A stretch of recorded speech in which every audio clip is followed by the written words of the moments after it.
I'm Ed Oakley of Enlightened Leadership Solutions and co-author of Enlightened Leadership, Getting to the Heart of Change and Leadership Made Simple, Practical Solutions to Your Greatest Management Challenges.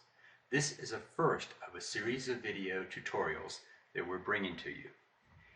This one's going to be about leadership styles, and I would like to kick this off by looking at a perspective of two distinctly different leadership styles, extremes, if you will. And the first one is the traditional pyramid model, where the managers at the top, we'll call that manager, and there are layers of people down through the organization.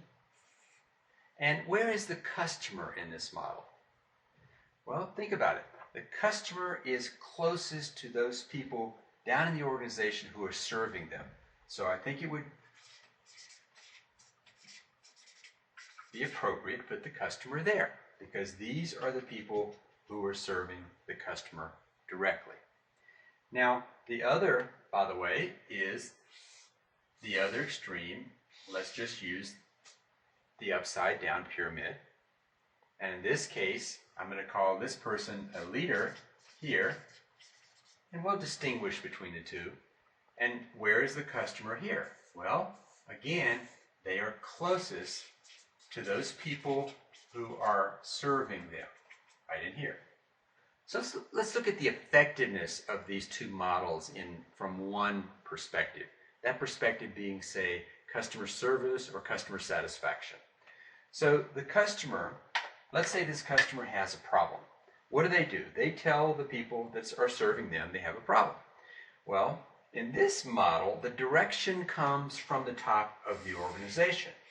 It's much more control-oriented, if you will. And so, these people really aren't empowered in this particular model to make the decisions, because that's coming from the top. So they pass the problem up through the layers to the decision maker. The decision maker hears the problem, and of course, what is the odds that the problem sounds like it did way back down here when it's gone through multiple levels? Chances are it's changed a bit. I know you've probably experienced that. Now, the solution is decided, and that message is passed back down to the people who need to execute it. What are the chances that it might also change a bit as it goes back down the flagpole, if you will? So by the time it gets back down here, it may or may not satisfy the customer as well as it might have. And also think about, it took some time, didn't it? It took a significant amount of time to pass up the ladder and back down the ladder. Now, the model here is a very different one. It suggests the leader is much more of a supportive leader. In fact, some very popular terminology is servant leader. Now look at the difference.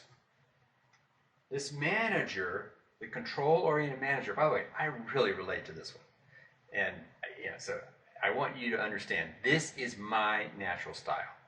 My behavioral style is dominant, driving, what are some other terms? But that's my basic behavioral style. So this is the natural me.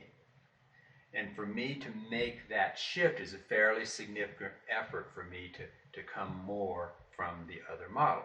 So, I'm not missing out on the fact that this is very natural for many people in management roles. But I do want us to look at the implications of it. So the servant leader is asking the people, what can I do for you to help you do a more effective job? The manager is saying, what can you do for me today? Very significant difference. So in a real sense, with this leader is more coming from more of an ask questions mode, and this manager model is coming from much more of a tell oriented mode. Okay.